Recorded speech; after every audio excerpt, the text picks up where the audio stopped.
gostaria de, nesse momento agora, que vocês começassem a imaginar e a pensar o tempo inteiro de tudo que eu estou falando aqui, vocês remetessem ao trabalho, projeto que vocês estão falando, tá certo? E aí, quando for no final, a gente aí tira as dúvidas, ou dúvidas com relação ao próprio Lean Canvas, ou algumas dúvidas, se for possível, já com relação ao problema, a ideia que vocês estão desenvolvendo, tá certo? Estão me ouvindo bem? Certinho.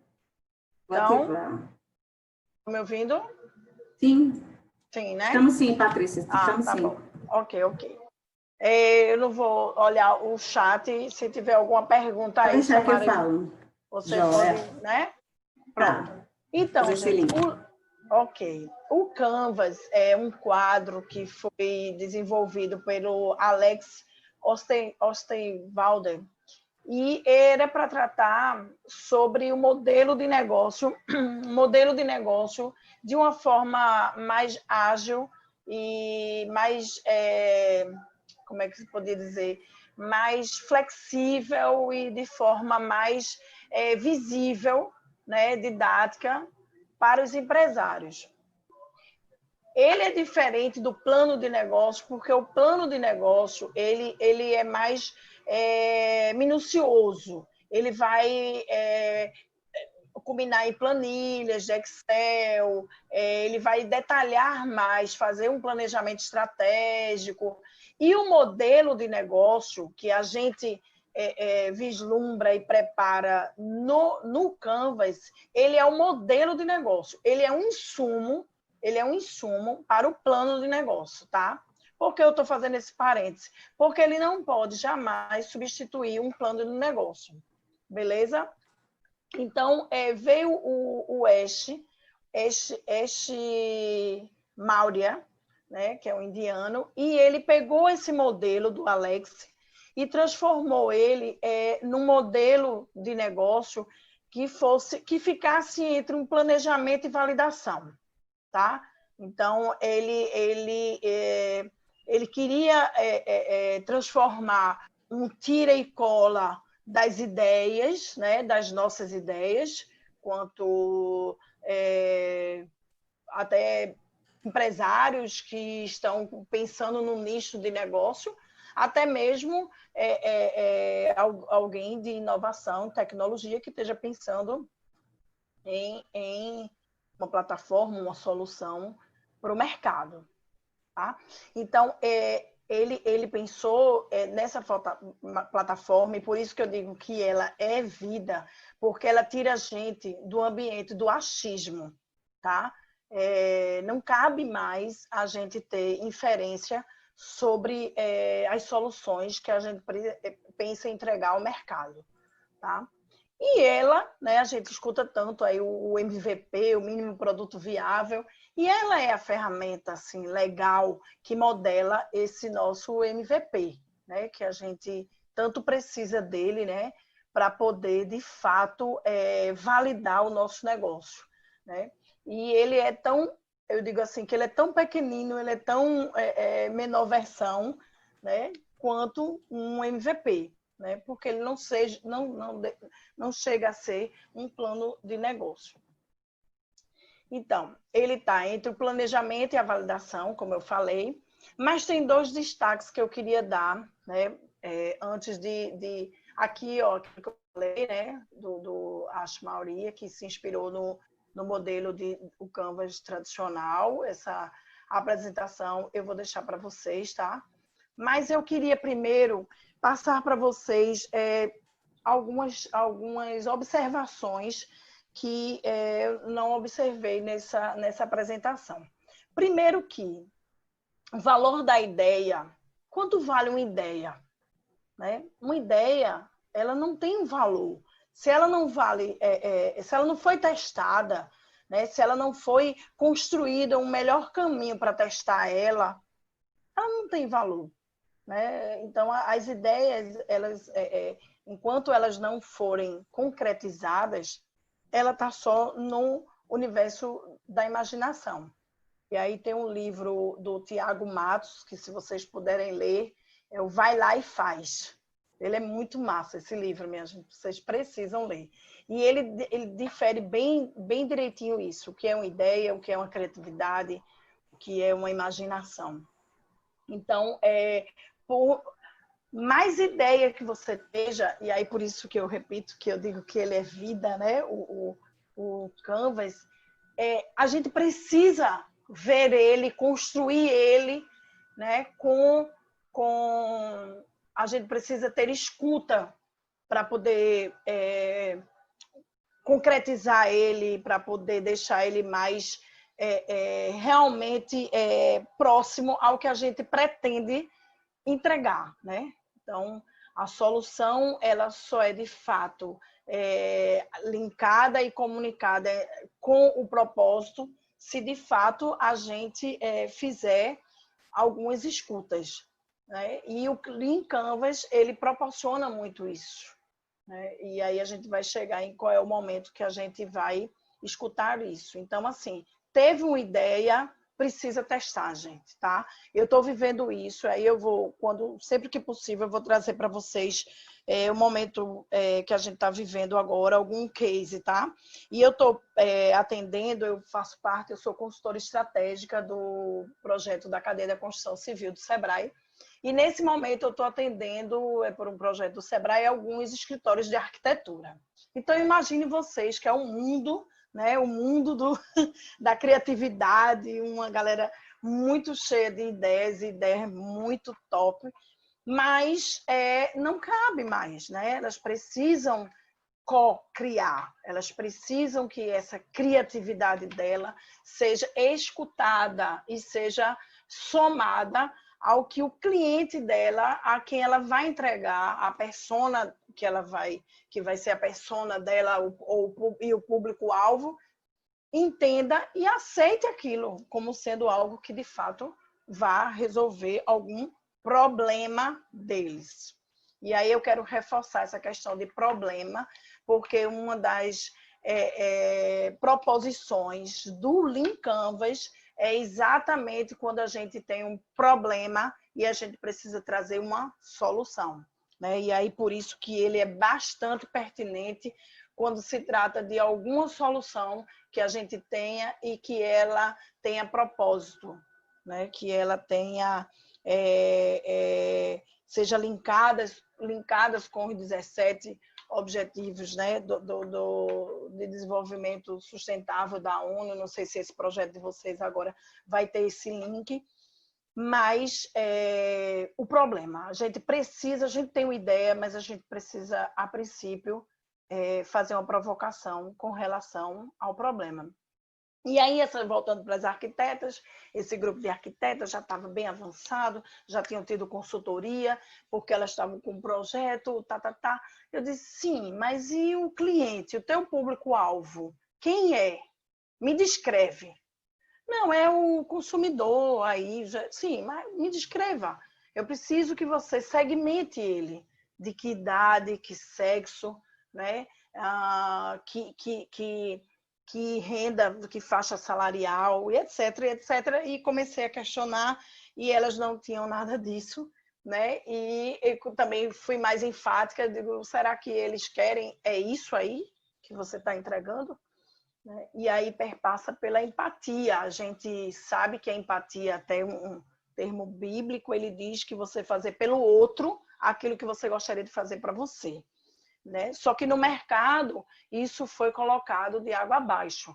Eu preciso fazer para o outro, ou seja, o meu público-alvo, aquilo que ele quer que eu faça para ele. O que é bom para ele pode não ser bom para mim, tá? Então a gente precisa ter muito em mente isso. E foi aí que eu disse a ela, a gente vai ter que voltar um pouco, como elas não estavam fazendo nenhum modelo de negócio, planejamento, plano de negócio, absolutamente nada, nenhum planejamento. Eu disse, então a gente vai ter que dar um passo um pouco atrás e a gente vai fazer um formulário, né? Utilizar algumas ferramentas ágeis, dentre elas o Google Form. Vamos usar o mapa de empatia e vamos ouvir o cliente, né? E aí, na primeira semana o quê? Acho que uns 3 dias, 2 dias, elas já tinham 300 respostas. E aí, cada uma bem diferente da outra, assim, os percentuais bem distintos. E aí foi muito interessante e cada vez me prova mais de que, de fato, a gente que precisa fazer, precisa entregar, fazer nossas entregas ao cliente de forma que ele seja partícipe do processo, né? Então, tem alguns desafios, né, que esse empreendedor, né, que está aí testando sua solução, né, colocando suas hipóteses em práticas, tem alguns desafios, sim, né? Agora eu faço, nada são flores. Então, ele precisa encontrar um diferencial competitivo, a gente vai detalhar isso, ele precisa criar barreiras para que ele não seja tão fácil de ser copiado, né? Ele precisa fazer que a receita supere a despesa, ora, isso é fato, né? E a gente sabe que precisa ser monetizado, não dá mais para... não combina, né, com o que toda a gente prega, que é a sustentabilidade. Métricas chaves, e aí vocês vão ver quando eu passar os slides que métricas chaves é um dos diferenciais, um dos quadros diferenciais do Lean Canvas do Lean tradicional para o Lean Canvas, e é a mensuração do resultado. Isso é extremamente relevante, porque perpassa pela tua tomada de decisão. Eu só sei se eu estou indo no caminho certo, se de fato eu estou com os números me dizendo que caminho eu estou tomando, né? E contra números, não há argumentos. O tamanho do mercado, eu preciso entender o tamanho do mercado, e assim, eu entendendo o tamanho do mercado, isso vai fazer com que também eu descreva minha persona, tá?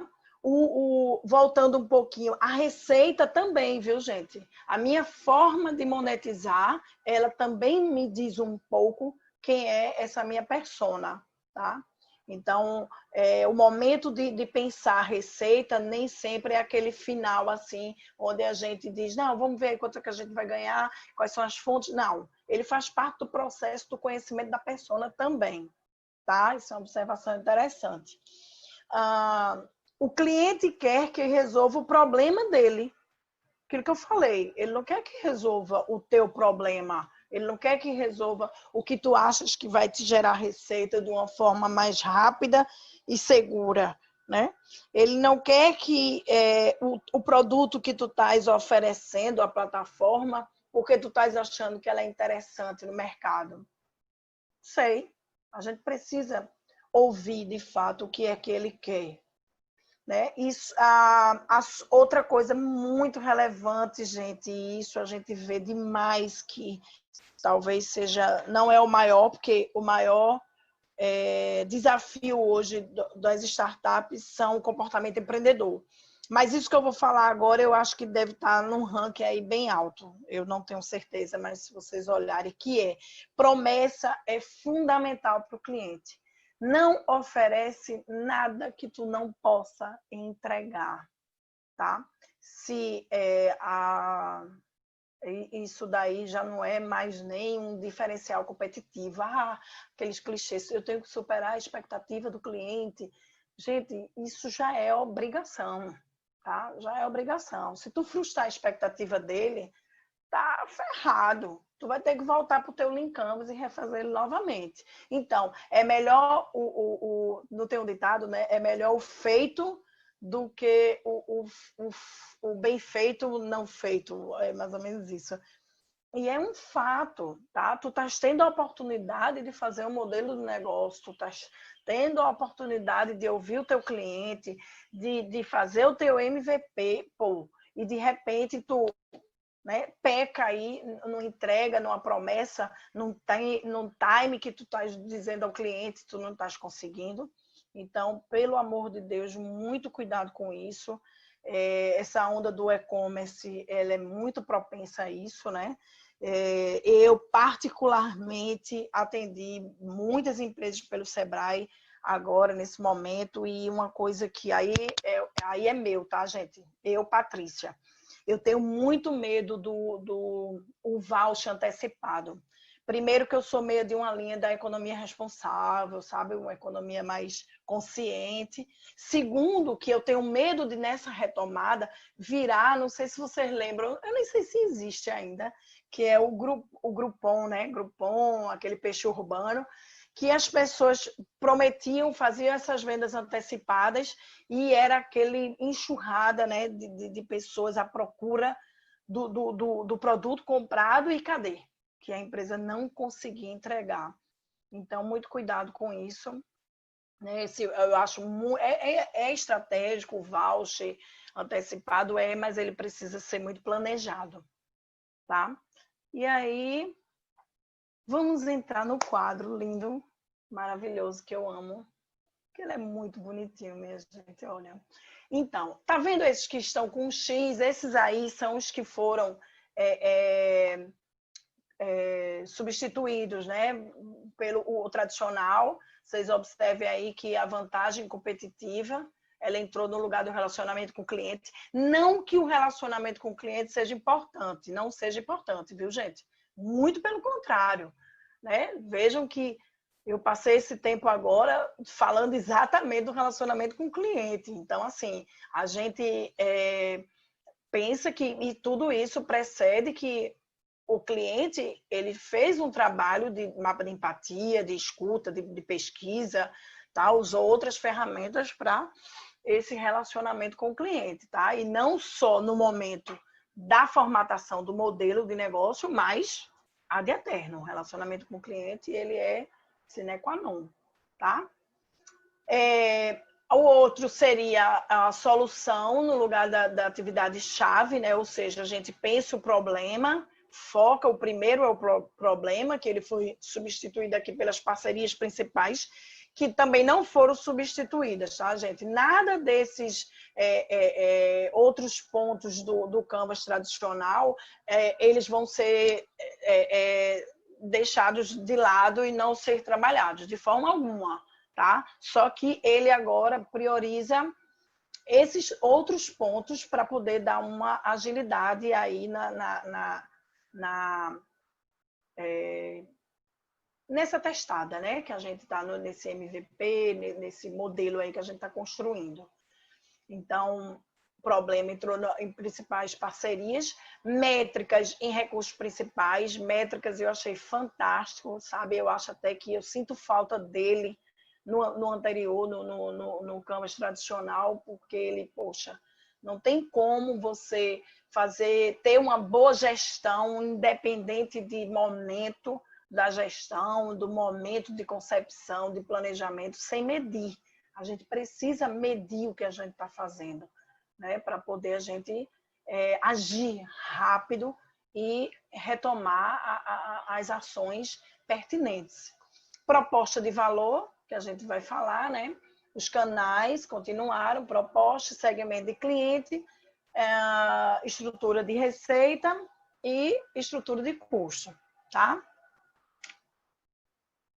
E aí, aqui, ele mostra o quadro, como ficou, o do Lean Canvas, ok? Proposta de valor, vantagem. Eu não vou ler isso aqui agora, porque ele vai abrir cada quadro desse, ok? Então, a proposta de valor, né? A vantagem competitiva, segmento de cliente, canais, fontes de receita, estrutura de custo, métrica, solução e problema. Bora lá. Segmento de cliente, né? Aqui, ele começa com o número 1, segmento de cliente, tá? No desafio e em outros hackathons e outras maratonas que eu participei, a gente foca no problema, tá? E aí fica a critério. Por que o problema? Porque através dele a gente vai traçar a persona, né? E aí utilizando pesquisas e mapas de empatia, né?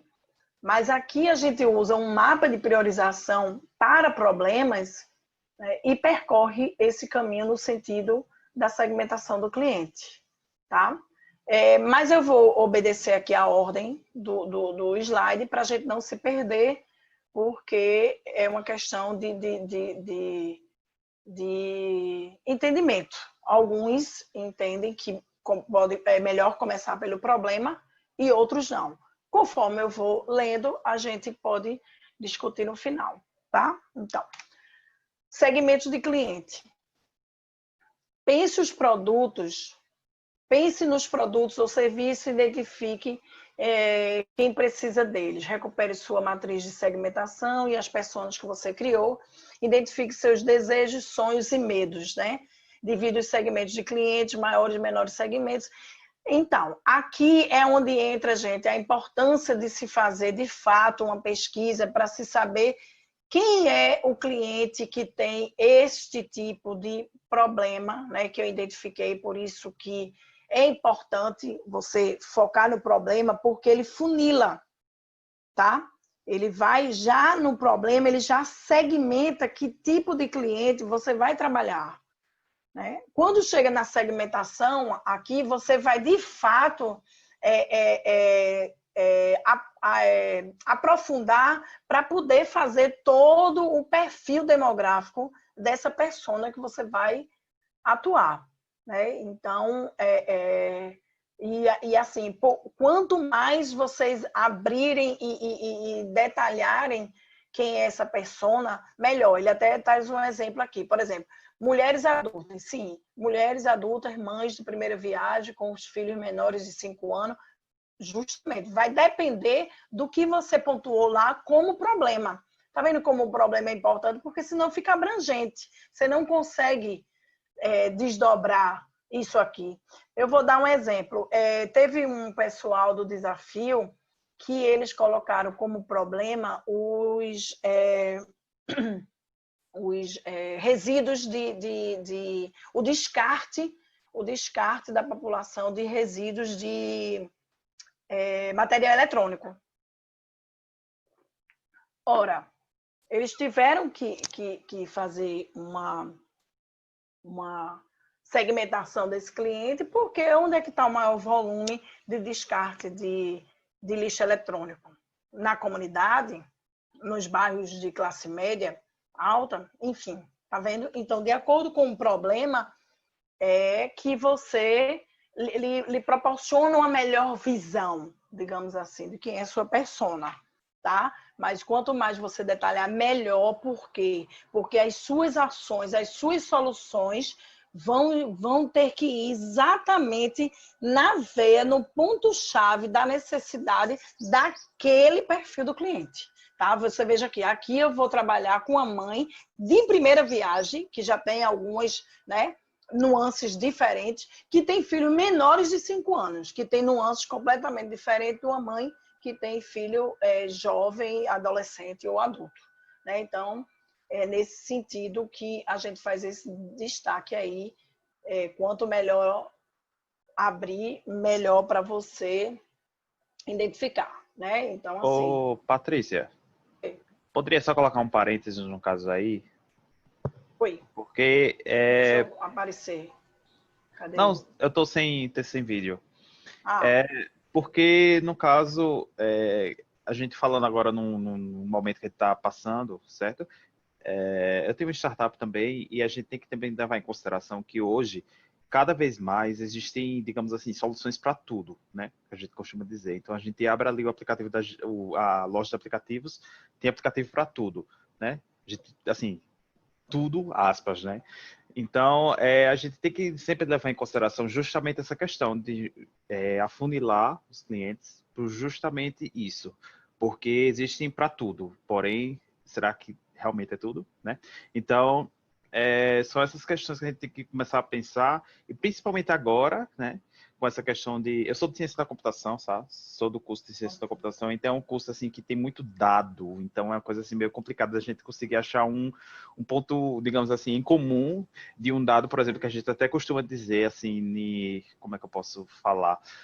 é um dado bem assim, um exemplo muito claro de mineração de dados é quando, por exemplo, um mercado ele analisou que homens com 40 anos eles compravam muitas fraldas no final de semana. Aí, tipo, a gente não sabe exatamente qual a relação disso, mas aí, enfim, pode existir uma solução para esse padrão de dados, né? Então, hoje em dia está muito isso, né? Achando dados assim que a gente acha que nunca vai ter sentido nenhum, mas que realmente assim vai achar um sentido. E nesse caso, né, eram homens assim que tinham filhos e tal, ele comprava no final de semana, ele comprava também, além disso, muita cerveja.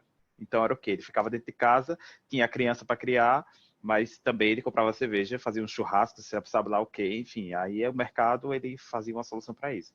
Eu acho que realmente assim é muito importante essa questão do cliente. Enfim, continue. Perfeito. Não, perfeito, foi ótimo. É o caso aqui, né, dessa mãe com filhos até 5 anos de idade menores. É totalmente diferente do perfil meu, que tem uma de 18 e uma de 25. Talvez o que você vai ofertar com relação a um aplicativo, né, seja diferente. Tudo isso muito, obviamente, linkado ao problema. Fica ruim se eu ficar assim, porque eu sou daquela que eu gosto de ver, Aí eu sinto o slide feito um paredão na minha cara. Fica tranquila assim, ou fica ruim? Confunde? Não confundo não, tá tranquilo. Samara, não estou te ouvindo. Aqui. Pode ficar à vontade, Patrícia, está ótimo. Porque como eu gesticulo e falo. É. Aí eu gosto. Perfeito. Mas eu acho que vou ter que desaparecer mesmo, minha gente. Porque quando eu clico para mudar, desaparece. Deixa para lá, vamos lá. Problema, então, isso que eu estava falando para vocês, né? Quando você descreve qual é o problema dos clientes, você vai resolver, identifica a dor dele, lista os 3 principais problemas, né? Aqui eles orientam os 3 principais problemas, mas não sei como foi a orientação de vocês, se tiver um problema, né? Lá no desafio, se tivesse um problema que de fato desse para trazer uma solução bem legal, não tinha problema, né? Nesse momento a gente identifica quais as soluções alternativas. No momento que você está fazendo um mapa de empatia, né? Tem uma solução bem interessante também, que é como é? Esqueci agora, digo já. Que é o quê? Justamente você começar a elencar, né, os problemas e ver assim quais são as dúvidas com relação a ela, o que é pertinente, você trabalhar bem esse problema, esse mapa, né, de priorização do problema, para que de fato você faça uma entrega que seja também tenha algumas vantagens competitivas, né? Então, o problema ele vai desenhar, eu tenho certeza, o modelo Canvas como um todo, né? Então, o problema aqui é o problema que você vai resolver do cliente, tá, gente? Eu estou dizendo isso porque às vezes a pessoa confunde um pouco de ser o problema do que ele está vivendo naquele momento ou então da própria empresa, tá? Na empresa, às vezes, a gente pode trabalhar isso também, quando o objetivo dele é dirimir um gargalo que ele tem, por exemplo, em gestão de pessoas, no departamento de vendas, etc. Tá? Mas quando é alguma entrega ao cliente, é o problema sempre do cliente, tá?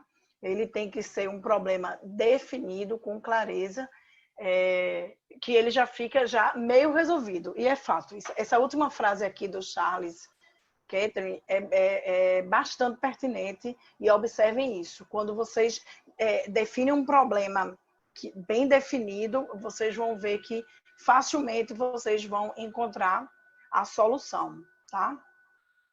Proposta de valor. Né? Proposta de valor a gente diz que é o presente, né? Por isso que o símbolo é um presente, né? Na verdade, é a cereja do bolo, é o que você vai entregar de sensação, é o que você vai entregar de sonho, sabe? Do desejo do cliente, de fato, do que ele necessita. tá? Então, a proposta de valor, ele não é o produto, né, que você quer entregar. Não é a plataforma, não é o sistema, não. Ele é a resolução daquele problema, né? Então, assim, escreva uma frase simples que ajude o cliente a decidir se ele precisa do que você oferece, tá vendo? E que deixe claro o que você vende. Reforce o que faz de você especial, como ajuda seus clientes a resolver o problema e porque você é a melhor opção. Então, a gente diz também que as empresas hoje precisam trabalhar o propósito porque desta forma, ela é mais difícil de ser esquecida pelo cliente. A gente está vivendo uma época onde a proposta de valor ela precisa ser extremamente aguçada nas empresas. Então, a gente está o tempo inteiro orientando as empresas que ligue para o cliente, né? Faça aquela como é que se diz? Aquela ligação, né? De forma bem customizada, bem informal, porque isso faz a diferença. A gente tem sugerido também que, mesmo que seja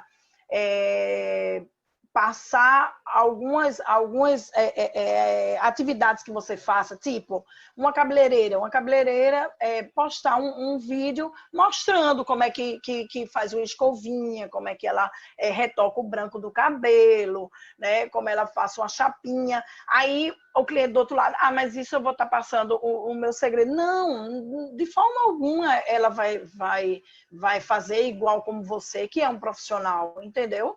E muito pelo contrário, ela vai ser grata, você está mexendo com o bem-estar dela, com a autoestima. Outra coisa bem importante, ela não vai te esquecer, né? Poxa, no momento que eu mais precisei, fulano de tal, minha cabeleireira veio com essa para mim, foi muito bacana, né? A gente atendeu uma empresa de Ribeirão Preto, eu e um grupo de consultores de hambúrguer, e a gente falou para ele: mostra o teu molho da tua maionese. Como é que tu faz? Lógico que tem aquele segredinho, né, gente? Quem cozinha sabe que tem um segredinho que ele pode deixar de lado. Lógico que não vai mudar na consistência, né, do molho. Mas, pô, imagina, caramba, o dono da Super 8 estava lá ensinando a gente como é que faz aquele molho dele e tal. Então, dificilmente uma empresa dessa ela vai esquecer, né, do cliente. Então, ele diz assim, use a fórmula. Essa fórmula eu achei fantástica, né? Que é um determinado período, ou seja, o tempo, né? A solução, o resultado final esperado pelo cliente em um determinado período, tempo, né? E a solução para objeções. Então, pizza quente na porta em 40 minutos. Vê, isso é uma proposta de valor, né? E a outra seria o caso contrário, o cliente não paga, caso contrário, o cliente não paga, e a outra ou resolve a sua contabilidade pessoal e economiza o seu dinheiro, né? Experimente grátis por um mês, né? Essas sacadas aí de experimentar por um período é bem interessante, né? A proposta de valor, uma dica, ela tem que estar bem clara no pitch, né? Então, não dá, ela é uma das coisas que o interlocutor mais observa, essa proposta de valor. A solução, né? Então, definido os problemas, né? Defina 3 características também mais importantes do seu produto ou serviço que ajudam a resolver os problemas do cliente. Sua solução deve ser simples. Se você contar para sua avó e ela não entender, talvez seja preciso reformulá-la. É muito interessante esse ponto aí da avó. E ele me faz lembrar um dos comportamentos empreendedores, que é busca de informação. Quando a gente chega nesse problema nesta etapa de buscar soluções, é um momento onde a gente faz muita pesquisa. E aí eu queria fazer um alerta a vocês, é que faça pesquisa em fontes que de fato vai edificar o teu projeto. tá? Fontes que sejam técnicas, especialistas, tá? Então, muito cuidado nesse momento, né? Muito cuidado, muita observação aí no que ele chama, que eu acho que é o próximo ponto, da vantagem competitiva. Então, assim, observar se de fato ele tem alguma barreira importante para que as pessoas não copiem você tão fácil, né? Então, fiquem bem atentos nessa questão da solução com relação à vantagem competitiva. Eu participei recentemente do PIGS, que é o Programa Integrado de Gestão de Startups da Construção Civil, aqui no César. E uma coisa que eu observo, e que é um problema recorrente, isso nas empresas privadas, isso nas empresas públicas, que eu tive experiência também, as pessoas, elas têm dificuldade de se comunicarem. Elas têm uma dificuldade, gente, muito grande, e eu espero que vocês que estão aí na faculdade, estão saindo, rompam isso, de saber o que é que o outro está fazendo como forma de eu ser uma complementação. A gente, graças a Deus, está aí no mundo da cocriação. E aí, o que foi que eu observei? Muitos projetos que poderiam ser soma, tá? Então, ficou um trabalhando de um lado, um trabalhando do outro, que como a gente chama aqui de corda de caranguejo, né? E um subindo em cima do outro, um querendo fazer um pitch melhor para um investidor, que, na verdade, se a gente somasse aqueles dois, poxa, ia dar, assim, sabe? Um baita de uma solução. Então, eu acho que, não sei, talvez seja culpa nossa, sabe? Até de mentores, não sei se é porque também, lógico, a gente sabe que a gente está muitas vezes numa competição, mas o que foi salutar nesse processo do César é que ele tiveram várias etapas, e aí no final a gente conseguiu unir algumas soluções que pudessem, e foi bem aceito, sabe? Foi bem aceito pelas equipes. Mas, assim, voltando à questão dessa pesquisa, desta solução, dessa proposta aí, né, dessa solução com proposta de valor, por favor, recorram a fontes realmente técnicas, tá? Um momento crucial aí também de montar a solução de acordo com o mapa de empatia, né, com o que vocês ouviram. Vão-se embora, peguem o Google Form, vão mandar Google Form para o WhatsApp aí de meio mundo de gente. A gente está no momento que, graças a Deus, é impressionante como as pessoas estão bem acessíveis a responder. Mais uma outra dica que eu quero dar. Na descrição da pesquisa, sejam muito claros e transparentes com relação à proposta de valor. Olha, tá vendo? Preste atenção. Eu tenho muito interesse em responder aquelas pesquisas que, de fato, elas tocam no meu coração, que eu olho e digo, meu Deus, que coisa boa! Como alguém está me perguntando sobre isso? Eu adoro. Hoje eu mandei uma pesquisa de um projeto CADNET, que faz leitura, ele faz medição. É uma metodologia de Israel, muito top. E um cliente ligou para mim, disse, Patrícia, eu estou com startup, eu estou com uma solução e esse negócio é o complemento da minha plataforma. Ele não quis me dizer o que era. Aí eu disse, não tem problema nenhum, eu posso interligar você com o pessoal sem problema nenhum, né? Aquela importância da rede, que é importante também, as conexões. Mas veja, tudo isso por conta de uma pesquisa. Então, a pesquisa ela é uma fonte de informação muito legal para as soluções, tá, gente? Não cabe mais os 5 hábitos do Maurício Benuti, que é o CEO da Startups, que eu falei, né? Lá para vocês na palestra de abertura. Uma das coisas que ele fala é isso, não cabe mais o empresário, o empreendedor solitário, tá? Então, nesse momento de solução, por favor, Canais, né? E aí, os canais, especifique quais canais você vai usar para comunicar-se com o seu público e como ele vai ter contato com o seu produto ou serviço, através de uma força de venda, pela internet, anúncio, e-mail, marketing. Nesse momento importante, além da venda, pensar em todas as experiências. Gente, o canal, ele é tudo.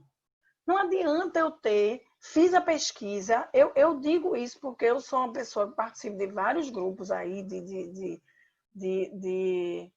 segmentos, de cadeias, e eu respondo tantas perguntas, como eu disse a vocês, né? E aí eu não tenho um retorno.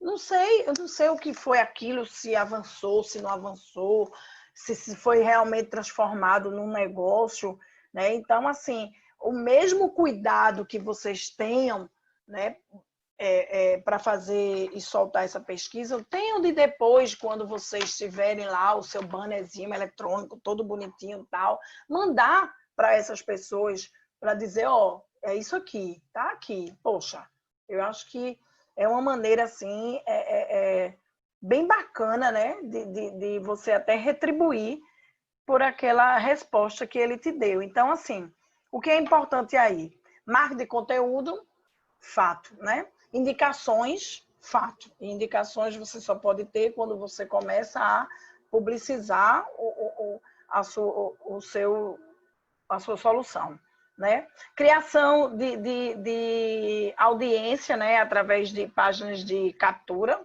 é importante. Aí o Google é muito fera nisso, né?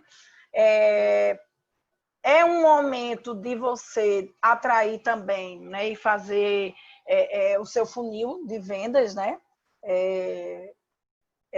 E aí você traçar, de fato, os canais bastante atrativos, né? Engajar e converter, porque não adianta só você ter alcance se você não consegue engajar. O que existe de gente aí, marketing digital, com 40, 100, não sei quantos mil seguidores, mas quando ele vai para uma métrica para saber se aquilo converteu em venda, nada, fiasco. Então, não está fazendo nada, tá?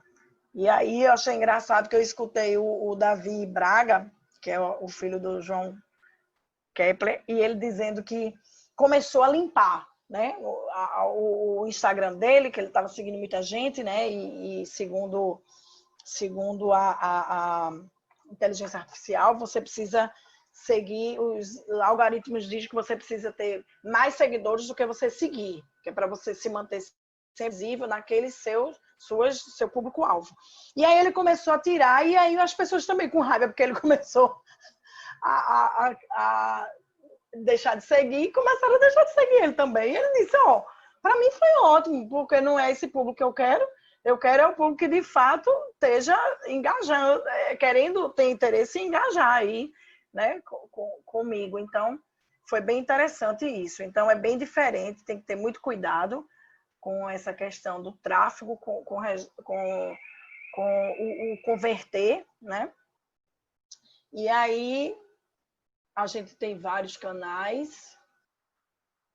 Eu tenho um canal que eu sou muito fã, vocês podem até me chamar de velha, tô nem aí. Mas é rádio. Gente do céu, imagine o pessoal lá da zona rural. Eles podem não ter um Android, não ter um SMS. Tá aí, as universidades federais não estão tendo aula por quê? O que é que eles justificam? Porque muitos dos alunos não têm um acesso à internet. Eu vivi isso no Desafio Sebrae Lab. Teve um grupo no final que eu não pude me despedir das meninas de Minas. Elas moram no interior, próximo a Formiga, em Minas. Deu uma chuva lá e eu não consegui me despedir delas porque elas estavam sem internet. E a rádio não, a rádio ela vai lá dentro da sua casa, na sua cozinha. Então, não subestima. Tem pessoas ali que estão escutando e que precisam do teu propósito, precisam da tua proposta de valor, da tua solução, tá? Eu quero voltar um pouquinho em canais, pelo seguinte, não esqueçam, observem se a solução de vocês, se o mapa de empatia apontar que é uma questão cultural, tá? Um exemplo, esse pessoal que eu trabalhei, reciclagem de materiais eletrônicos, a gente sabe que para eles queriam ir para a comunidade, né? Porque tem motor de ventilador, que a turma descarta, ainda existe alguns com bateria mesmo, de celular e tal. E eu disse, olha, se é cultural, tem que ter o bate-papo, olho no olho, tá? Então, tem alguns momentos que vai, como é educativo, data show debaixo do braço, e fala com uma liderança comunitária, fala com a faculdade e faz workshop, faz eventos e repassa sim para esse pessoal, tá? Então, muito bom marketing digital, essas ferramentas aí, né? Todas no alcance da gente, só é um clique com o dedo, mas tem algumas que a gente precisa voltar um pouquinho, tá? Fonte de receita, né? E aí, essa, no pitch, né? Depois eu acho que da proposta de valor, é o que o interlocutor mais acende os olhos, né? Como seria essa fonte aí de receita? Então, muito atentos, como eu falei no começo, à questão da persona que vai te gerar essa receita, tá? Então, se tu vais trabalhar com um público A e B, se tu vais trabalhar com um recurso que seja de organismos financeiros, bancos, se tu vais trabalhar com receitas oriundas de serviço público, então presta atenção que todo o teu plano de ação, toda a tua solução, ela tem que estar embasada nessa fonte de receita, tá? Então, ela é extremamente importante. Não é só pelo fato de como eu vou me monetizar, tá? Perpassa por todo esse entendimento da persona e do como você vai, que canal você vai usar para, de fato, converter, né? Isso daí em receita. Então, pense nas margens, no valor que será pago pelo cliente, se haverá recorrência nos fluxos de receita, tá? Mapeie as fontes todas.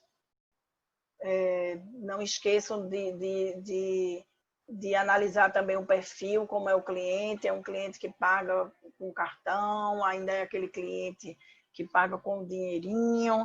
E como eu sei que muitas das startups, as empresas de tecnologia, trabalham com algumas fontes, né, de terceiros, assim, fontes financeiros, investidores, órgãos públicos, então, muito atentos, tá? Muito atentos a essa prestação de conta, muito atentos a editais, a chamamentos públicos, né? Cuidado aí, muita atenção nessa parte contábil e jurídica, tá? Estrutura de custo, né? Então, para tudo isso, todo esse problema, todo esse minhas soluções, minha proposta de valor, né? Minhas métricas, para isso eu tenho um custo, né? Então, é por onde aquele dinheiro sai, né? Custos e investimentos relacionados à proposta de valor, né? A melhor opção é começar no modo low cost, então reduz o máximo seus custos fixos. Sempre digo, gente, uma das coisas que mais pesam hoje na micro e pequena empresa, seja ela voltada para a inovação, para a tecnologia ou não, chama-se seus custos fixos. Mora em casa, tem garagem, tem um quarto, começa lá, tá? Porque no começo a gente precisa, de fato, cortar da carne, é onde requer muito comprometimento, que é outro comportamento empreendedor, onde a gente realmente tem que tirar da carne, né? E aí vocês sabem disso, que às vezes isso dura 1 ano sem Prolabore, né? Há uma redução do Prolabore para poder haver o investimento no negócio. E isso é mexer no custo. Isso requer um pouco de sangue e suor nossa como empreendedor. E eu falo isso para vocês não como consultora do Sebrae apenas, e nem como alguém que estudou isso aí, mas alguém que vive isso. Eu tenho empresa junto com meu marido e eu sei o quanto os custos fixos eles pesam. Lógico que a gente tem um sonho, a gente quer abrir um espaço legal, como um cowork, como um escritório bem bonitinho, com ar-condicionado, tá. Teve a sorte, não digo sorte que eu não acho que seja sorte, mas teve a capacidade, digamos assim, de ter um investimento inicial que te dê suporte para isso durante aí médio e longo prazo, beleza, tá? Prospectou algum projeto e que nele tem prescrito na rubrica que tu tens aí 2 anos para esse custeio, beleza, mas não tem, bicho, faz no quarto mesmo, tá? Junta na garagem do colega, mas o que importa é que a gente precisa da nossa sobrevivência, né? Da nossa sustentabilidade. Pausa, respira, bebe água. Bora lá. Nos módulos anteriores, a gente viu sobre os problemas, os clientes, a proposta de valor, soluções, canais, fontes de receita, estudo de custo. A essa altura, você deve ter percebido que o Lean Canvas estamos revisitando, né, esses itens. No entanto, temos 2 novidades no bloco, que até já antecipei, que são as métricas e a vantagem competitiva, né? Então, chegou a hora da gente ver esses 2 conceitos. Métrica. É muito bacana a inserção dessas métricas chaves aí no Lean Canvas, né? Como eu falei, ela é quem vai, de fato, te facilitar a tua vida com relação às tuas tomadas de decisões e fazer você gritar o gol.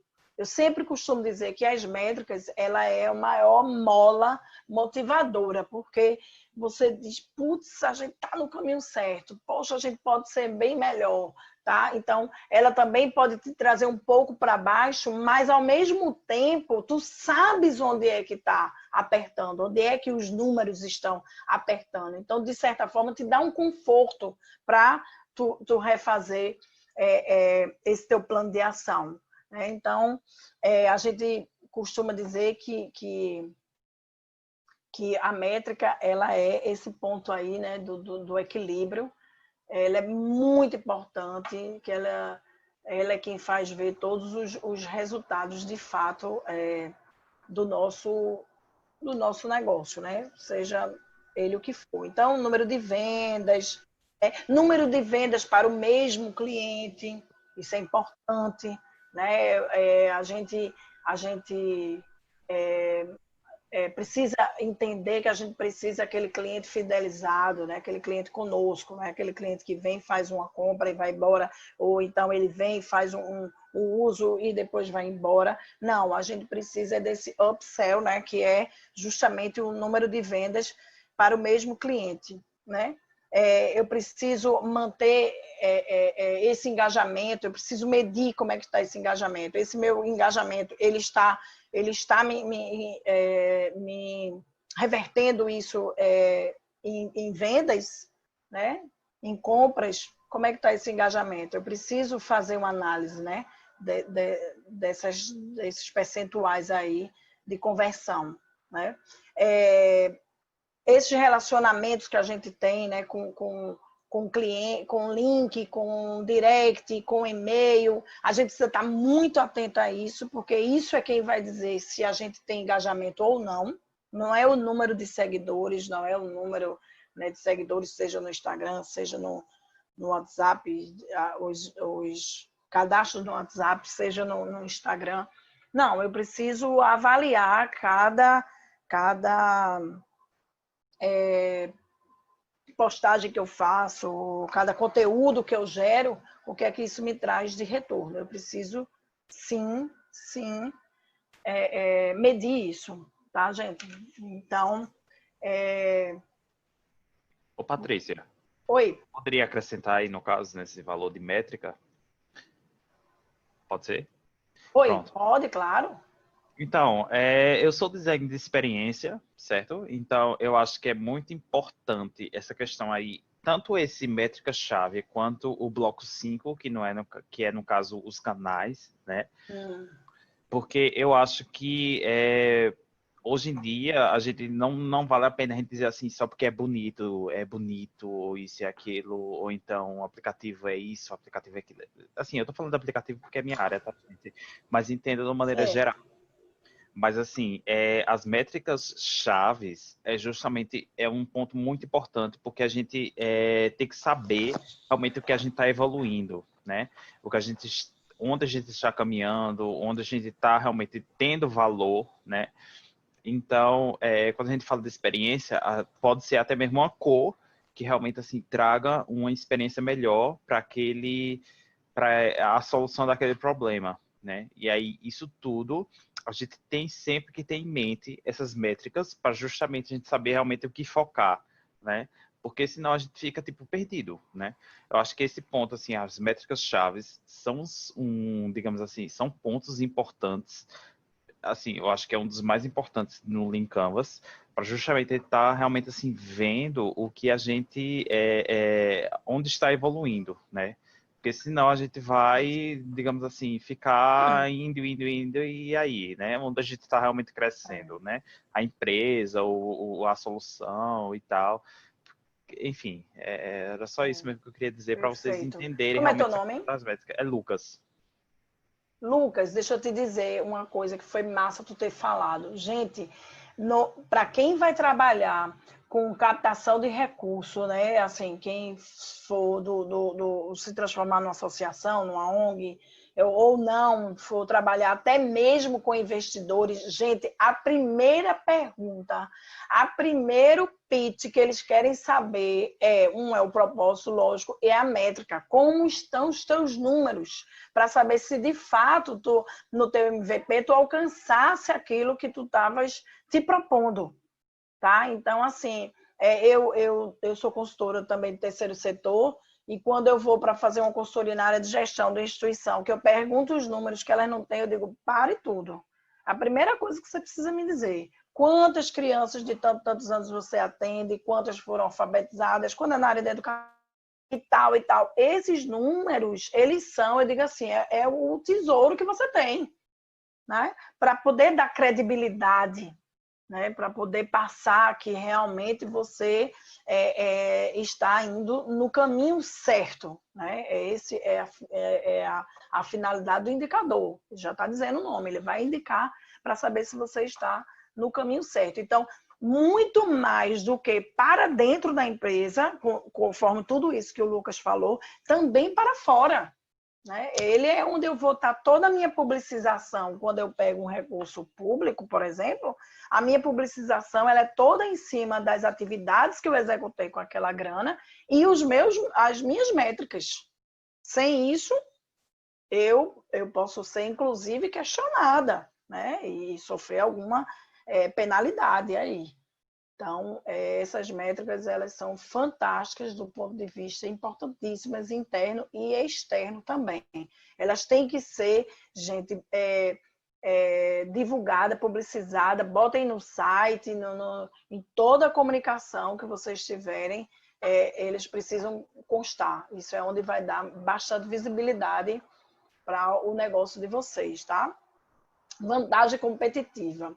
Né? Essa daí é o grande desafio, né? É onde a gente realmente precisa estar bem blindado aí, né? Subir essas barreiras o máximo possível para que a gente não seja invadido pelo mercado, não seja copiado. Então, essas vantagens, gente, não só do ponto de vista da solução de vocês, né, mas também do ponto de vista da experiência da equipe.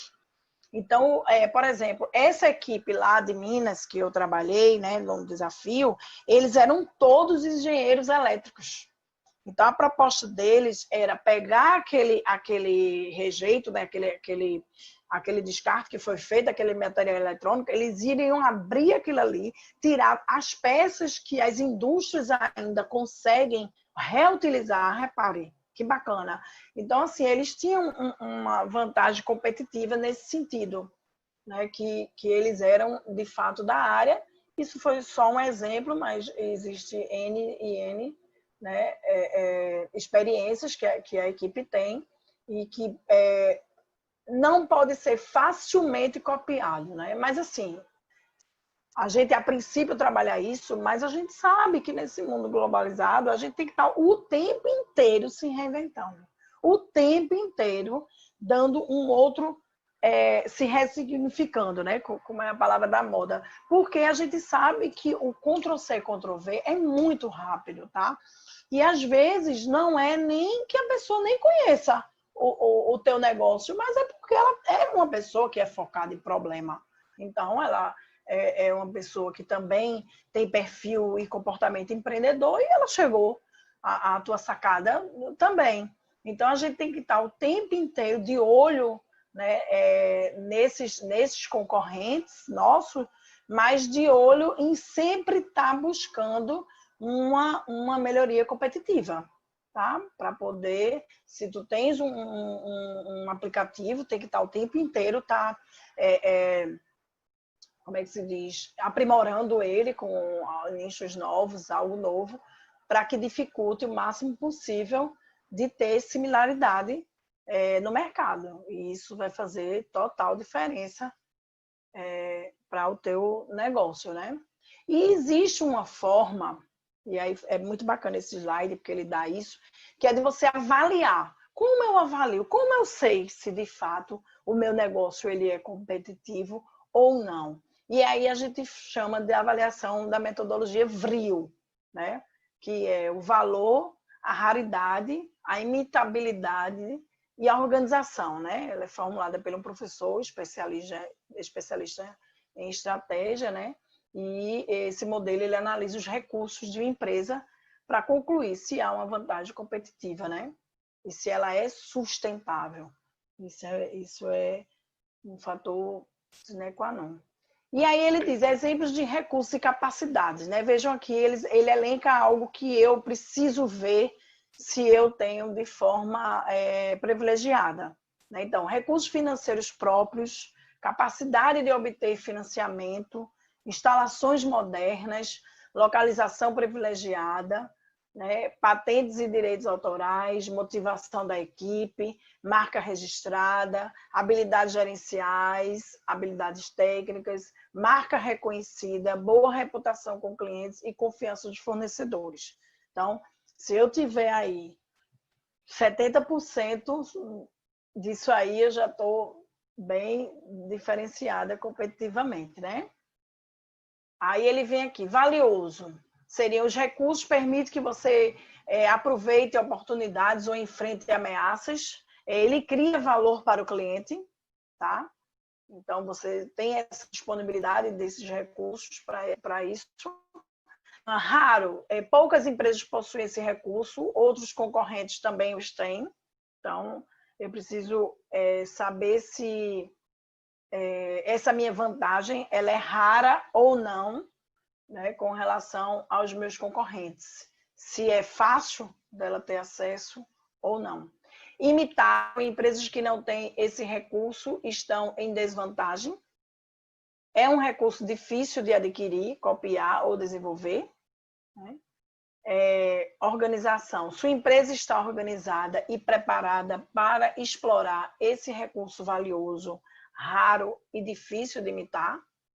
Né? E isso aí é muito importante, essa questão da organização, porque às vezes você vê alguém no mercado, né? E aí, independente de ser startup ou não, que às vezes faz a mesma coisa que você, mas ela está de tal forma tão desorganizada a nível de gestão e etc., de relacionamentos interpessoais também, que isso é um fator que também aflige muito e tem um impacto forte, viu, gente? As relações interpessoais, eu sei que a maioria dessas empresas tem no mínimo 3 pessoas, né? Assim, a maioria. E aí, esses relacionamentos, às vezes, ele bota o negócio de água abaixo. Então, Por isso que eu sempre digo, antes de você desestimular, porque viu que tem alguém com algo similar ao seu, chega perto, tenta ver se consegue mais alguma informação, né? Para poder tu sentir qual a solidez que de fato esse teu, digamos assim, entre aspas, concorrente tem. Né? Não vai desmotivar e nem mudar, trocar a tua solução decorrente daquilo que foi uma inferência. Tenta o máximo possível ter evidência com relação às tuas vantagens, tá? Essa é a matriz, né? Esse aqui ele deixa para vocês fazerem as perguntas, né? Determinado processo seu, se tem valor, se sim, né? Então ele é raro, né? Ele é difícil de imitar e a organização está preparada para com ele.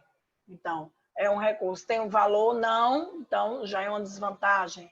Né? É raro? Não, então já é uma paridade competitiva. E assim vai. É bem interessante. Como eu vou passar para vocês, é bom vocês, no momento que tiverem dúvida, fazerem esse exercício, mas não deixem também de consultar o mercado para vocês terem evidências, tá? Terminamos aqui.